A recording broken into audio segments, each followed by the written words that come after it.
आम तौर पर भारत में एक 12 साल का बच्चा क्या करना चाहेगा या क्या करना चाहता है?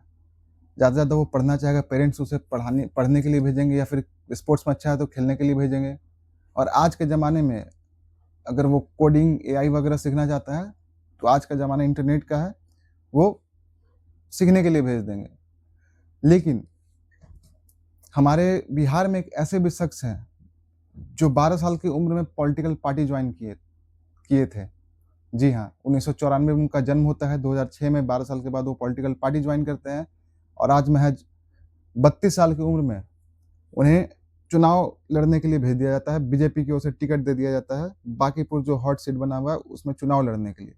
जैसा कि आप लोगों को पता है पहले जो शख्स थे जिन्हें प्रत्याशी बनाया गया था अभिषेक कुमार सिन्हा जी, उन्हें ये बोलकर हटवा दिया गया कि आप प्रेस कॉन्फ्रेंस जारी कीजिए और उसमें बोल दीजिए कि मैं चुनाव नहीं लड़ सकता हूँ, क्योंकि मेरा कुछ पारिवारिक कलह है, क्लेश है, जो भी है, उसके कारण मैं चुनाव नहीं लड़ पाऊँगा।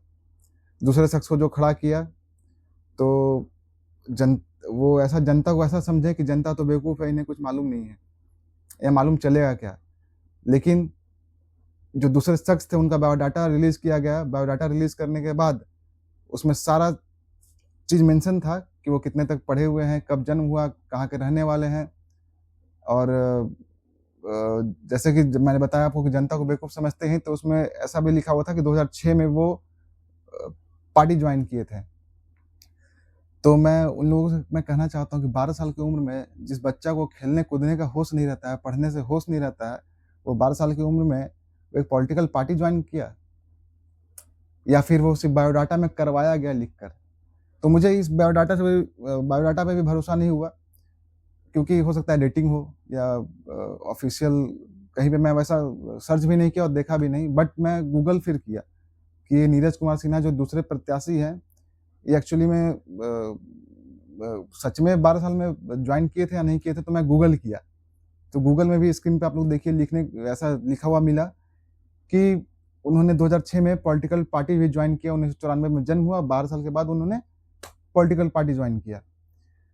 तो जनता को बुड़बक ना समझिए, जनता जाग चुकी है और मैं जनता से अपील करूँगा बांकीपुर की जनता से कि आप लोग प्लीज़ एक बार प्रशांत किशोर जी को मौका दीजिए। आरजेडी के जीतने से भी कुछ सिस्टम हिलने वाला नहीं है, बीजेपी के जीतने से जो सिस्टम हिलने हिलने वाला नहीं है और ऊपर से जो महँगाई है, वो आसमान तो छूते ही जा रहा है। तो अगर हलचल देखना चाहते हैं बिहार में, अगर सच में प्रशांत किशोर जी को आज़माना चाहते हो तो एक सीट देकर उन्हें जिताइए। तभी हम लोग को मालूम चलेगा कि अगले चुनाव में वो उन्हें वोट देना है कि नहीं देना है। जैसे इस चुनाव में तो जो पिछली बार जो चुनाव हुआ इसमें तो लोग एक भी सीट उन्हें नहीं दिए। लेकिन सच में वो इतना पैदल यात्रा किए हैं, अगर दिल से वो बदलना चाहते हैं बिहार को और उन्हें कुछ बैठा-बिठाया हुआ कुछ मिला नहीं है। ना उनके परिवार में कोई पॉलिटिक्स में थे, ना अभी कोई है, सिर्फ़ उन्हें छोड़कर। तो एक बार आज़मा के उन्हें देखिए, तब पता चलेगा कि सच में सदन में क्या हलचल हो रहा है और क्या गतिविधियाँ देखने को मिल रही है, तभी पता चल पाएगा कि उन पे भरोसा किया जाए कि नहीं किया जाए। और 2-3 दिन पहले जैसे तो महँगाई तो छू ही रही है आसमान और 2-3 दिन पहले पेट्रोलियम मिनिस्टर की तरफ से एक प्रेस कॉन्फ्रेंस जारी किया गया। प्रेस कॉन्फ्रेंस में ये जारी किया गया और प्रेस कॉन्फ्रेंस में 6 कंपनियों को बुलाया गया। 6 कंपनियों को बुलवाकर उनसे ये कहलवाने की कोशिश की गई कि आप लोग बोलिए कि ई-20 से जनता को नुकसान नहीं है। ना कोई नुकसान है और ना कुछ गाड़ी को होने वाला है। तो 3 कंपनियाँ जो थी वो पहले ही मना कर दी कि नहीं सर मैं ऐसा नहीं बोल सकता। तो 3 कंपनी के जो बड़े अधिकारी थे वो लोग आए और वो लोग झूठा बयान दिए, झूठा बयान कि ई-20 से सच में गाड़ी को नुकसान नहीं है, आप लोग ई-20 यूज़ कर सकते हैं। लेकिन अगर आप लोग देखिएगा, मैनुअल अगर पढ़िएगा, जो गाड़ी खरीदते हैं उनका मैनुअल पढ़िएगा आप लोग और मैं गूगल भी किया था, वो मैं स्क्रीन पे लगा दूँगा। अगर आप लोग मैनुअल पढ़िएगा 2023 से जो पहले गाड़ियाँ आई है या 2023 तक जो गाड़ियाँ आई है, उसमें आप लोग 10% ही मात्र इथेनॉल यूज़ कर सकते हैं। उसमें ई-10 ही यूज़ कर सकते हैं, ना कि ई-20। लेकिन हम लोगों को ज़बरदस्ती ई-20 दिया जा रहा है, गाड़ियाँ में डालने के लिए और गाड़ी को बर्बाद करने के लिए। तो मैं फिर से हाथ जोड़कर रिक्वेस्ट करना चाहता हूँ नितिन गडकरी जी को कि आप लोग प्लीज़ ऐसा ना करिए जनता के साथ। जनता बेवकूफ़ नहीं है, जनता कभी भी पलट सकती है सरकार। हो सकता है अगले चुनाव में ही जनता जो महंगाई को देख रही है, पेट्रोल सस्ता होने के बाद भी आप लोग सस्ता नहीं कर रहे हैं।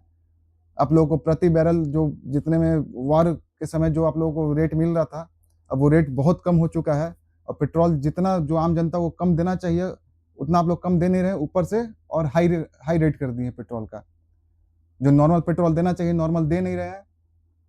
हर एक जगह 20% इथेनॉल मिला के ही दे रहे हैं और जो गाड़ी में यूज़ करना चाहिए E10 या फिर वो भी नहीं, मैनुअल में ये भी लिखा है, अगर E10 अगर आप लोग यूज़ कर रहे हैं, फिर भी गाड़ियाँ में कुछ खराबी मिल रही है, तो आप लोग नॉर्मल पेट्रोल ही डलाइए। लेकिन फिर भी हम लोगों को ज़बरदस्ती E20 ही दिया जा रहा है, 20% ही दिया जा रहा है डालने के लिए। ये बहुत गलत हो रहा है हम लोगों के साथ, बहुत गलत हो रहा है, जो कि ऐसा नहीं होना चाहिए।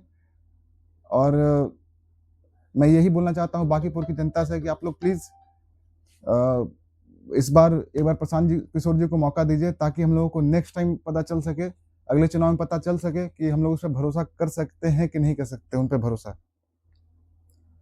धन्यवाद।